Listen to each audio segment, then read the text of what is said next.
கேள்விகள் பற்றி. என்னன்னா சார், இப்போ இந்த பொம்மைகள்லாம் இருக்குல்ல சார், டாய்ஸ் எப்படி ஏற்றுமதி பண்ணுறாங்க, அதை பற்றின கூடுதல் விவரங்களை பற்றி சொல்லுங்கள் சார். சரி.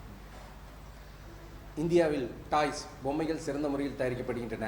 தமிழ்நாட்டில் பொம்மைகள் தஞ்சாவூர் மாவட்டத்தில் தலையாட்டி பொம்மைகள் சிறந்த முறையில் தயாரிக்கப்படுகின்றன. இங்கு தயாரிக்கப்படும் பொம்மைகள் தரமாக உள்ளதால் ஏற்றுமதி செய்யப்படுகின்றன. தமிழ்நாட்டில் தயாரிக்கப்படும் பொம்மைகள் இயற்கை முறையில் இயற்கை பொருட்களை கொண்டு தயாரிக்கப்படுவதால் வெளிநாடுகளில் நல்ல வரவேற்பு உள்ளது. பொம்மைகள் ஏற்றுமதி செய்ய இந்திய அரசின் ஹேண்டிகிராஃப்ட்ஸ் எக்ஸ்போர்ட் ப்ரொமோஷன் கவுன்சில், இந்திய அரசின் கைவினைப் பொருட்கள் ஏற்றுமதி வளர்ச்சி கழகத்தில் கட்டண உறுப்பினராகி RCMC வாங்கிக் கொள்ள வேண்டும்.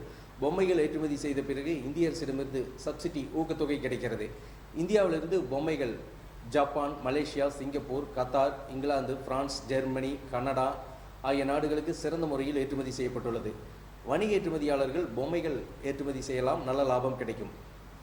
Super sir. இப்போ டாய்ஸுக்கு வந்து நல்ல வேல்யூ இருக்குது இல்லைங்களா? நல்ல இருக்குங்க சார். அதில் இந்தியாவிலேருந்து எக்ஸ்போர்ட் ஆகிற டாய்ஸ்க்கு வந்து வெளிநாடுகளில் நல்லா. இப்போ நம்ம தமிழ்நாட்டுக்குள்ள டாய்ஸ் எங்கே சார் அதிகமாக இது பண்ணுறாங்க? இந்த தலையாட்டி பொம்மைகள் வந்து தஞ்சாவூர் இல்லைங்க sir. Okay sir. Left and right rotate ஆகிறது தஞ்சாவூர் சார். அப்புறம் மற்றபடி பார்த்தோம்னா சேலம் மாவட்டத்துலேயும் பண்ணுறாங்க சார். சிறப்பு சார். Okay sir. அடுத்த கொஸ்டின் என்னன்னா சார், இந்த வணிக ஏற்றுமதியாளர் அப்புறம் ஆர்டர் யாரிடம் கொடுத்தால் லாபம் கிடைக்கும், அதை பற்றி சொல்லுங்கள் சார். மெர்ச்சன்ட் எக்ஸ்போர்ட்டர்கள், வணிக ஏற்றுமதியாளர்கள் ஏற்றுமதி ஆர்டரை விவசாயிகள் மற்றும் தயாரிப்பாளர்களிடம் நேரடியாக மொத்தமாக ஆர்டர் கொடுத்து வாங்கி ஏற்றுமதி செய்ய வேண்டும். உதாரணமாக காய்கறிகள், மலர்கள், தானியங்கள், நறுமணப் பொருட்கள், முந்திரி, ஏலக்காய், மிளகு ஆகிய பொருட்களை விவசாயிகளிடம் நேரடியாக மொத்தமாக ஆர்டர் கொடுத்து வாங்கி ஏற்றுமதி செய்ய வேண்டும். அப்போது நல்ல லாபம் கிடைக்கும். ஆடைகள், உதாரணமாக பனியன்கள், டிஷர்ட்டுகள், தோல் பைகள், தோல் காலணிகள், சணல் பைகள் ஆகிய பொருட்களை தயாரிப்பாளர்களிடம் நேரடியாக மொத்தமாக ஆர்டர் கொடுத்து வாங்கி ஏற்றுமதி செய்ய வேண்டும். வணிக ஏற்றுமதியாளருக்கு நல்ல லாபம் கிடைக்கும். வணிக ஏற்றுமதியாளர்கள் செகண்ட் ஹேண்டாக இருக்க வேண்டும். விவசாயிகள் மற்றும் தயாரிப்பாளர்கள் ஃபர்ஸ்ட் ஹேண்டு. அந்த வணிக ஏற்றுமதியாளர்கள் விவசாயிகள் மற்றும் தயாரிப்பாளர்களிடம் நேரடியாக மொத்தமாக ஆர்டர் கொடுத்து வாங்கி ஏற்றுமதி செய்ய வேண்டும். அப்போது நல்ல லாபம் கிடைக்கும். Super sir. அப்போ வந்து நம்ம டேரெக்டாக அங்கே கான்டெக்ட் பண்ணுறது பெட்டர் இல்லைங்களா? Super sir. Okay sir. அடுத்து வந்து என்ன சார், இப்போ வந்து சைனீஸ்ன்னு சொல்லுவாங்க இதுக்கு பேர், ஏன் எதுக்கு வச்சாங்கன்னு தெரில. பட் இருந்தாலும் இது பாரம்பரியமாக இருந்துகிட்டு இருக்க ஒரு விஷயம் தானே சார். அப்போ 80s 90sல அந்த மட்டை ஊறுகான்னு ஒரு கான்செப்ட் இருக்கும். இப்போ ஊறுகாங்கிறதுக்கு நிறையா டிஃப்ரெண்ட் ஷேப்பில் பாட்டில் ஊறுகாய் இருக்கட்டும் விதவிதமாக கொண்டு வந்துருக்காங்க. இந்த ஊறுகாய் எப்படி சார் எக்ஸ்போர்ட் பண்ணலாம், அதில் எப்படி நல்ல ஒரு விஷயம், அதை பற்றி சொல்லுங்கள் சார். பிக்கிள்ஸ், இந்தியாவிலிருந்து ஊறுகாய் பிக்கிள்ஸ் சிறந்த முறையில் ஏற்றுமதி செய்யப்படுகின்றன. ஊறுகாய் வகைகள் எலுமிச்சை ஊறுகாய், நெல்லி ஊறுகாய், நார்த்தங்காய் ஊறுகாய், இஞ்சி ஊறுகாய், பூண்டு ஊறுகாய் ஆகிய ஊறுகாய் வகைகள் சிறந்த முறையில் ஏற்றுமதி செய்யப்படுகின்றன. இந்தியாவிலிருந்து ஊறுகாய் ஜப்பான், மலேசியா, சிங்கப்பூர், ஸ்ரீலங்கா ஆகிய நாடுகளுக்கு சிறந்த முறையில் ஏற்றுமதி செய்யப்பட்டுள்ளன. ஊறுகாய் ஏற்றுமதி செய்ய government of India agricultural and processed food products export development authority, இந்திய அரசின் வேளாண் மற்றும் பதப்படுத்தப்பட்ட உணவுப் பொருட்கள் ஏற்றுமதி வளர்ச்சி கழகத்தில் கட்டண உறுப்பினரை RCMC வாங்கிக் கொள்ள வேண்டும். ஏற்றுமதி செய்த பின் இந்திய அரசிடமிருந்து ஏற்றுமதியாளருக்கு சப்சிடி ஊக்கத்தொகை கிடைக்கிறது. ஊறுகாய் சிறந்த முறையில் ஏற்றுமதி செய்யலாம், நல்ல லாபம் தரக்கூடிய எக்ஸ்போர்ட் ப்ராடக்ட். Super sir. இப்போ வந்து நம்ம ஊறுகாய்க்கு வந்து நிறைய விஷயங்கள் சொன்னீங்க. இப்போ இருக்க இதுக்கு ஓகே சார். பட் ஆனால் அந்த 90sலாம் இருக்குங்களா, அப்போ எந்த மாதிரிலாம் இருந்திருக்கும் உங்களுக்கு, நீங்கள் பார்த்துருப்பீங்களா? நானும் பிறக்க கூட இருக்க மாட்டேன் இப்போலாம். ஸோ அதையும் சொல்லுங்கள். அதை பற்றி ஊறுகாய் தாங்க சார், சேம் இதே மாதிரி தான். Okay sir, super sir. அடுத்து என்னன்னா சார், இந்த கைத்தறி இருக்குல்ல சார், கைத்தறி தரை விரிப்பு, அப்புறம் அதை எப்படி எக்ஸ்போர்ட் பண்ணுறாங்க, அது பேக்கிங் எப்படி பண்ணுறாங்க, அந்த பேக்கிங் எப்படி இருக்கணும், அதை பற்றி சொல்லுங்கள் சார். ஹேண்ட்லூம் ப்ராடக்ட்ஸ், கைத்தறி பொருட்களுக்கு பேக்கிங் அழகாகவும் பாதுகாப்பாகவும் இருக்க வேண்டும். ஏற்றுமதி தொழிலில் பேக்கிங் மிகவும் முக்கியமானது. கைத்தறி பொருட்கள் ஏற்றுமதி செய்வதற்கு பேக்கிங் காட்டன் பாக்ஸ் பேக்கிங் செய்ய வேண்டும், அட்டைப்பெட்டியில் பேக்கிங் செய்ய வேண்டும். அந்த ஒவ்வொரு பொருட்களுக்கு தகுந்த மாதிரி பாதுகாப்பாக டைட் பேக்கிங் செய்ய வேண்டும். இந்த கைத்தறி பொருட்கள் ஏற்றுமதி செய்ய காட்டன் பாக்ஸ் அட்டைப்பெட்டியில் பேக்கிங் செய்ய வேண்டும், பாதுகாப்பாக ஏற்றுமதி செய்யலாம். Super sir. ஸோ வந்து இப்படி பண்ணால் கொஞ்சம் பெட்டராக இருக்கும் இல்லைங்களா? ஆமாங்க சார். இந்த கிளாத்து ஆடைகள், இந்த கைத்தறி பொருட்கள் இதெல்லாமே காட்டன் பாக்ஸ் அட்டைப்பெட்டியில் பேக்கிங் செய்யணும் சார். திருப்பூர்லேருந்து பனியன் டிஷர்ட் எல்லாம் எக்ஸ்போர்ட் பண்ணுறாங்க இல்லைங்க சார். ஆமாம் சார். அப்போ வந்து காட்டன் பாக்ஸ் அட்டைப்பெட்டியில் பேக்கிங் தான் ஏற்றுமதி பேக்கிங் சார். ஓ சூப்பர். ஆனால் பையரே வந்து அந்த பேக்கிங்கோட திக்னஸ் குவாலிட்டி சொல்லிடுவாருங்க சார். இந்த திக்னஸில் இந்த குவாலிட்டியில் இருக்கணும். அந்த பேக்கிங் வந்து பேக்கிங்கோட outer side length breadth height weight இந்த இதில் இந்த மாதிரி இருக்கணும். Okay. Length breadth height centimetre சொல்லிடுவாருங்க சார். வெயிட் வந்து கேஜியில் சொல்லுவாருங்க சார். கேஜியில் சொல்லுவாருங்க. அந்த பேக்கிங்கோட திக்னஸ் குவாலிட்டியும் பையரே சொல்லுவாருங்க சார். அந்த காட்டன் பாக்ஸ் பேக்கிங்கில் இவ்வளோ பனியன் டிஷர்ட் லோட் பண்ணியிருக்கணும்னு சொல்லுவாருங்க சார். ஓ அதே மாதிரி இந்த கைத்தறி பொருட்களும் இவ்வளோ குவான்டிட்டி இவ்வளோ பாக்ஸ் பேக்கிங்கில் இவ்வளோ குவான்டிட்டி லோட் பண்ணியிருக்கணும் பையரே சொல்லுவாருங்க. ஓ சூப்பர் சார். இப்போ அடுத்த கொஸ்டின் என்னன்னா சார், இந்த எல்சி பற்றின விவரங்களை பற்றி சொல்லுங்கள் சார். சொல்கிறேன் சார். ஏற்றுமதி தொழிலில் எல்சி லெட்டர் ஆஃப் கிரெடிட் என்பது ஒரு சிறந்த பேமெண்ட் மெத்தட். இறக்குமதியாளரிடமிருந்து ஏற்றுமதியாளர் எல்சி லெட்டர் ஆஃப் கிரெடிட் கடனுறுதி கடிதம் வாங்கி ஏற்றுமதி செய்யலாம். லெட்டர் ஆஃப் கிரெடிட் எல்சியில் 2 வகையான எல்சிகள் உள்ளன. இர்ரோவபிள் எல்சி, ரிவோக்கபிள் எல்சி. இர்ரோவபிள் எல்சி இறக்குமதியாளருக்கு சாதகமான எல்சி, இர்ரோவபிள் எல்சி ஏற்றுமதியாளருக்கு சாதகமான எல்சி. எல்சி வாங்கி ஏற்றுமதி செய்யும் விரும்பும் ஏற்றுமதியாளர்கள் இறக்குமதியாளரிடமிருந்து கன்ஃபார்ம்டு இர்ரோவபிள் எல்சி வேண்டும் என்று கேட்டு வாங்கி ஏற்றுமதி செய்யலாம். இந்த கன்ஃபார்ம்டு இர்ரோவபிள் எல்சி ஏற்றுமதியாளருக்கு பாதுகாப்பான பேமெண்ட் மெத்தட்.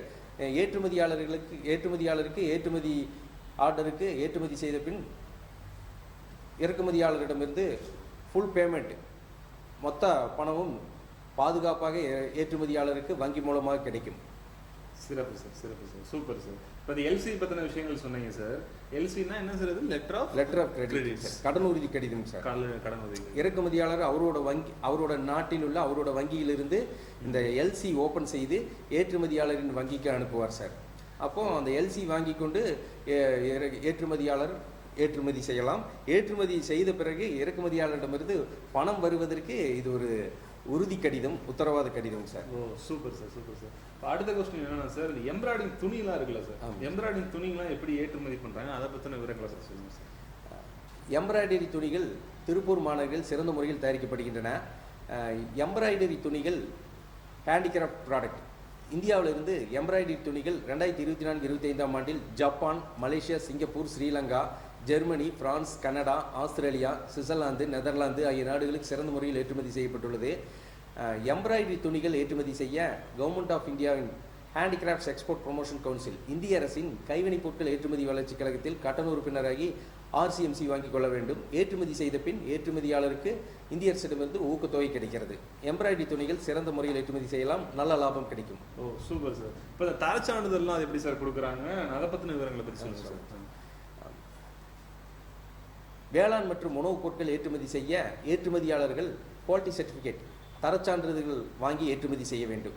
உதாரணமாக பீட்டோ சானிட்டரி சர்டிஃபிகேட். இந்த தரச்சான்றிதழ் உதாரணமாக காய்கறிகள், பழங்கள், மலர்கள் இந்த பொருட்களை பூஞ்சை காளான் அந்த பொருட்களை தாக்கவில்லை என்பதற்கான தரச்சான்றிதழ். FSSAI தரச்சான்றிதழ் இந்திய அரசின் உணவு பாதுகாப்பு துறையிடமிருந்து வாங்க தரச்சான்றிதழ். அப்பேடா இந்திய அரசின் வேளாண் மற்றும் பதப்படுத்தப்பட்ட உணவுப் பொருட்கள் ஏற்றுமதி வளர்ச்சி கழகத்தின் கட்டண உறுப்பு சான்றிதழ். இந்த தரச்சான்றிதழ்களை வாங்கி ஏற்றுமதி செய்ய வேண்டும். வேளாண் மற்றும் உணவுப் பொருட்கள் ஏற்றுமதி செய்யும் ஏற்றுமதியாளர்கள் இந்த தரச்சான்றிதழ்களை வாங்கி ஏற்றுமதி செய்வது பாதுகாப்பானது, சிறந்த முறையில் ஏற்றுமதி செய்யலாம். ஓ சூப்பர் சார். இப்போ தரச்சான்றிதழ் ரொம்ப அவசியமான சார். வேளாண் பொருட்கள், உணவுப் பொருட்களுக்கு அவசியம் சார். கண்டிப்பாக சார், கண்டிப்பாக சார். இப்போ இந்த லுங்கிலாம் எப்படி சார் ஏற்றுமதி பண்ணுறாங்க? ஏன்னா பசங்களுக்கு வந்து அதாவது ஒரு மாதிரி கம்ஃபர்டபுளாக இருக்கும். பசங்க மட்டும் இல்லை, இப்போ பிள்ளைங்க லுங்கி கட்டுறாங்க, அது வேறு விஷயம். பட் இருந்தாலும் அந்த லுங்கினாலே கொஞ்சம் நம்ம வந்து ஈரோடு, திருப்பூர் பக்கம்னா அந்த நெசவு தொழிலுக்குனால சிறந்த ஒரு இடமா இருக்குது. இது இவங்களே எக்ஸ்போர்ட் பண்ண ஆரம்பிச்சாலும் இன்னும் கொஞ்சம் பெனிஃபிட் ஜாஸ்தியாக இருக்கும் இல்லைங்களா? அதை பற்றி சொல்லுங்கள் சார். இந்தியாவில் லுங்கிகள் சிறந்த முறையில் தயாரிக்கப்படுகின்றன. தமிழ்நாட்டில் லுங்கிகள் ஈரோடு மாவட்டத்தில் பவர்லூம் விசைத்தறி மூலம் சிறந்த முறையில் தயாரிக்கப்படுகின்றன. ஈரோடு மாவட்டத்தில் தயாரிக்கப்படும் லுங்கிகள் தரமாக உள்ளதால் ஏற்றுமதி செய்யப்படுகின்றன. ஈரோடு மாவட்டத்தில் இருந்து லுங்கிகள் சவுதி அரேபியா, இந்தோனேஷியா, வளைகுடா நாடுகளுக்கு சிறந்த முறையில் ஏற்றுமதி செய்யப்படுகின்றன. லுங்கிகள் ஏற்றுமதி செய்ய government of India powerloom export promotion council தறி ஏற்றுமதி வளர்ச்சி கழகத்தில் கட்டண உறுப்பினராகி RCMC வாங்கிக் கொள்ள வேண்டும். லுங்கிகள் ஏற்றுமதி செய்த பிறகு இந்திய அரசிடமிருந்து சப்சிடி ஊக்கத்தொகை கிடைக்கிறது. ஓ சூப்பர் சார். அதில் இவ்வளோ விஷயம் இருக்கா வங்கியில்? பரவாயில்லைங்க சார். இப்போ இந்த ஹெச்எஸ் கோட் பற்றின விவரங்கள் பற்றி சொல்லுங்கள் சார். ஹெச்எஸ் கோட் என்பது ஹார்மோனைஸ்டு கோட். ஒரு பொருளை அந்த பொருளின் பெயரை குறிப்பிடாமல் ஒவ்வொரு பொருளுக்கும் ஹெச்எஸ் கோடு இருக்கிறது. உதாரணமாக தானியங்கள் ஏற்றுமதி செய்ய வேண்டும் என்றால் தானியங்களுக்கு என்று ஹெச்எஸ் கோடு இருக்கிறது, காய்கறிகளுக்கு ஹெச்எஸ் கோடு இருக்கிறது, ஆடைகளுக்கு ஹெச்எஸ் கோடு இருக்கிறது. எந்த பொருளை ஏற்றுமதி செய்கிறோமோ அந்த பொருளின் ஹெச்எஸ் கோடை குறிப்பிட்டு இறக்குமதியாளர் குறிப்பிட்டால் அந்த பொருளைத்தான் ஏற்றுமதி செய்கிறோம் என்று இறக்குமதியாளர் அந்த பொருளை உறுதி செய்து கொள்வார். இதற்கு ஹெச்எஸ் கோட் என்று பெயர். ஏற்றுமதி தொழில் செய்யும் வணிக ஏற்றுமதியாளர்கள், அனைத்து வகையான ஏற்றுமதியாளர்களும் ஹெச்எஸ் கோடை தெரிந்து கொண்டு ஏற்றுமதி செய்வது சிறந்ததாக இருக்கும். ஓ சூப்பர் சார். அப்போ அந்த நான் கேட்கணும்னு நினைச்சேன், இப்போ ஒரு ப்ராடக்ட் பண்ணுறோன்னா அதில் அந்த பச்சை கலரில் ஒரு கோடு போட்டிருக்கோம், சிவப்பு கலரில் ஒன்று இருக்கும், அதெல்லாம் எந்த விஷயத்தை சார் குறிக்குது? இது ஹெச்எஸ் கோடுங்கிறது வந்து ஒரு டிஜிட்டில் நம்பர் கொடுப்பாங்க சார். Okay sir. இப்போ ஃபார் கோடு மாதிரி. ஆமாங்க சார். இது டிஷர்ட்டுக்குன்னு ஹெச்எஸ் கோடு இருக்குங்க சார். Okay sir. அப்போ இது லெதர் ப்ராடக்ட் ஹெச்எஸ் கோடு இருக்குங்க சார். வெஜிடபிள்ஸ்க்கு இருக்குங்க. அப்புறம் ஸ்பைசஸ், முந்திரி, ஏலக்காய், மிளகுன்னு, கோகனட்டு, ஒவ்வொரு ப்ராடக்ட்டுக்குமே டிஜிட்டலில் ஹெச்எஸ் கோடு இருக்குங்க சார். அப்போ நான் அந்த ஹெச்எஸ் கோடு சொன்னாலே மலேசியாவில் இருக்கிற பையர் நம்ம கோகனட் தான் சொல்கிறோம், டிஷர்ட் தான் சொல்கிறோன்னு அந்த ஹெச்எஸ் கோடை வச்சு அந்த ப்ராடக்டை பையர் லிசன் பண்ணிக்குவாருங்க சார். Super sir, super sir. இப்போ அடுத்து என்ன லாஸ்ட் கொஸ்டின் என்ன எடுத்துட்டோம்னா சார், இப்போ ஏற்றுமதியாளருக்கு அரசு வழங்கும் ஊக்கத்தொகை அதை பற்றின விஷயங்களை பற்றி சொல்லுங்கள் சார். இதான் லாஸ்ட் கொஸ்டினாக இருக்குது. அண்ட் கேட்டுக்கோங்க, தெரிஞ்சுக்கோங்க. அண்ட் டவுட் இருந்ததுன்னா கால் பண்ணி கேட்டுக்கோங்க சார். சொல்லுங்கள் சார். ஏற்றுமதியாளருக்கு இந்திய அரசு ஒவ்வொரு பொருட்களுக்கும் சப்சிடி ஊக்கத்தொகை வழங்கி ஊக்குவித்து வருகிறது. உதாரணமாக காய்கறிகள் ஏற்றுமதி செய்பவர்களுக்கு ஊக்கத்தொகை வழங்குகிறது. ஆடைகள் ஏற்றுமதி செய்பவர்களுக்கும் இந்திய அரசு ஊக்கத்தொகை வழங்கி ஊக்குவித்து வருகிறது. தோல் பொருட்கள், சணல் பொருட்கள், கைத்தறி பொருட்கள், கைவினை பொருட்கள் என்று பன்முகத்தன்மை கொண்ட பொருட்கள் ஏற்றுமதி செய்வதற்கும் அனைத்து பொருட்களுக்குமே சதவீதம் அடிப்படையில் இந்திய அரசு ஊக்கத்தொகை வழங்குகிறது. இந்த ஊக்கத்தொகை ஏற்றுமதியாளர்களை ஏற்றுமதியாளர்கள் தொடர்ந்து ஏற்றுமதி செய்வதற்கு ஊக்குவிப்பதற்கும் புதிதாக ஏற்றுமதி தொழில் தொடங்குபவர்களுக்கு புதிய ஏற்றுமதியாளர்களை ஊக்குவிப்பதற்கும் இந்திய அரசு ஊக்கத்தொகை வழங்கி ஊக்குவித்து வருகிறது. சிறப்பு. ஆமாம், ஏற்றுமதியாளர்கள் இந்த ஊக்கத்தொகையை பயன்படுத்திக் கொள்ளுங்கள். கண்டிப்பாக ஏற்றுமதியாளர்களுக்கு வந்து நம்ம வந்து இந்த பர்பஸ் வந்து ஸ்டார்ட் பண்ணலாமா வேணாமா நிறைய பேர் யோசிப்பாங்க. பட் ஆனால் கவர்மெண்ட்லேருந்து சப்போர்ட் பண்ணுறாங்க. அதான். அப்புறம் இந்த ஊக்கத்தொகையும் கவர்மெண்ட் வழங்கி ஊக்குவிக்குது. அப்புறம் இன்டர்நேஷ்னல் எக்ஸிபிஷன் மூலமாக பையரை நேருக்கு நேராக பேச வச்சு ஆர்டருக்கும் கவர்மெண்ட்டு நல்லா என்கரேஜ் பண்ணுது. Super sir. அதான் நேரு மாமா சும்மா சொன்னார், ஊக்குவிக்க ஆள் தான் தேக்கு வைக்க கூட ஆள் போவாங்கன்னு சொல்லி. அது அவர் சொன்னதா இல்லை ஏதோ ஃப்ளோவில் வந்துருச்சு. Okay sir. இந்த லாஸ்ட்டாக வந்து நம்ம இந்த பயிற்சி வகுப்பில் பற்றி இன்னொரு டைம் சொல்லிடுங்க சார், மக்கள் நோட் பண்ணி வச்சுக்கிட்டேன் சார். நான் ஏற்றுமதி பற்றிய பயிற்சி வகுப்புகளை நடத்தி வருகிறேன். ஏற்றுமதி பற்றி தேரி பயிற்சி வகுப்புகளை நடத்தி வருகிறேன். ஏற்றுமதி பயிற்சி வகுப்பில் ஏற்றுமதி என்றால் என்ன, ஏற்றுமதி நிறுவனம் தொடங்குவது எப்படி, ஏற்றுமதி நிறுவனத்திற்கு பெயர்களை தேர்ந்தெடுப்பது எப்படி, ஏற்றுமதி நிறுவனத்திற்கு இம்போர்ட் எக்ஸ்போர்ட் உரிமம் ஐ கோடு இந்திய அரசிடமிருந்து வாங்குவது எப்படி, இந்தியாவிலிருந்து ஏற்றுமதி செய்யப்படும் பொருட்கள் மற்றும் இந்தியாவிலிருந்து ஏற்றுமதி செய்யப்படும் நாடுகள் பற்றிய விவரங்கள், இறக்குமதியாளர்களை தொடர்பு கொள்வது எப்படி, இறக்குமதியாளர்களிடமிருந்து ஆர்டர் பெற்று பாதுகாப்பாக பேமெண்ட் வாங்குவது எப்படி, இந்திய அரசிடமிருந்து ஊக்கத்தொகை வாங்குவது எப்படி, ஏற்றுமதிக்கு சிறப்பு பேக்கிங் செய்வது எப்படி, பொருட்களை கப்பல் மூலமாக, விமானம் மூலமாக வெளிநாடுகளுக்கு வெற்றிகரமாக ஏற்றுமதி செய்வது எப்படி ஆகிய அனைத்து விவரங்களையும் ஏற்றுமதி பயிற்சி வகுப்பில் விளக்கமாக கற்றுத் தருகிறேன். ஏற்றுமதி பயிற்சி வகுப்பில் 2 வகையான பயிற்சி வகுப்புகளாக நடத்தி வருகிறேன். முதல் வகையான பயிற்சி வகுப்பில் 3 கிளாஸஸ்கள் இருக்கின்றன. முதல் வகையான பயிற்சி வகுப்பை பற்றிய விவரங்களை இப்போது பார்க்கலாம். தேதி அட்டவணை. மே 10 ஞாயிற்றுக்கிழமை நேரடி பயிற்சி வகுப்பு திருப்பூர் மாநகரில் நடத்தி வருகிறேன். மே 12 செவ்வாய்க்கிழமை ஆன்லைன் பயிற்சி வகுப்பு நடத்தி வருகிறேன். மே 14 வியாழக்கிழமை ஆன்லைன் பயிற்சி வகுப்பு. இதற்கு அடுத்த பேட்ச் மே 17 ஞாயிற்றுக்கிழமை நேரடி பயிற்சி வகுப்பு திருப்பூர் மாநகரில் நடத்தி வருகிறேன். மே 19 செவ்வாய்க்கிழமை ஆன்லைன் பயிற்சி வகுப்பு. மே 21 வியாழக்கிழமை ஆன்லைன் பயிற்சி வகுப்பு. மற்றொரு வகையான பயிற்சி வகுப்பில் ஏற்றுமதி பயிற்சி 3 ஆன்லைன் பயிற்சி வகுப்புலாம் நடத்தி வருகிறேன். இந்த தூரமான மாவட்டங்களில் வசிப்பவர்களும் வெளிநாடுகளில் வசிப்பவர்களும் நேரடி பயிற்சி வகுப்புக்கு திருப்பூர் மாநகருக்கு வர முடியாதவர்களுக்கு 3 ஆன்லைன் பயிற்சி வகுப்புகள் நடத்தி வருகிறேன். இந்த 3 ஆன்லைன் பயிற்சி வகுப்புகள் பற்றி தேதி அட்டவணை. மே 12 செவ்வாய்க்கிழமை ஆன்லைன் பயிற்சி வகுப்பு. மே 14 வியாழக்கிழமை ஆன்லைன் பயிற்சி வகுப்பு. மே 16 சனிக்கிழமை ஆன்லைன் பயிற்சி வகுப்பு. இதற்கு அடுத்த பேட்ச் மே 19 செவ்வாய்க்கிழமை ஆன்லைன் பயிற்சி வகுப்பு. மே 21 வியாழக்கிழமை ஆன்லைன் பயிற்சி வகுப்பு. மே 23 சனிக்கிழமை ஆன்லைன் பயிற்சி வகுப்பு. ஆன்லைன் பயிற்சி வகுப்பு கூகுள் மீட்டில் நடத்தி வருகிறேன்.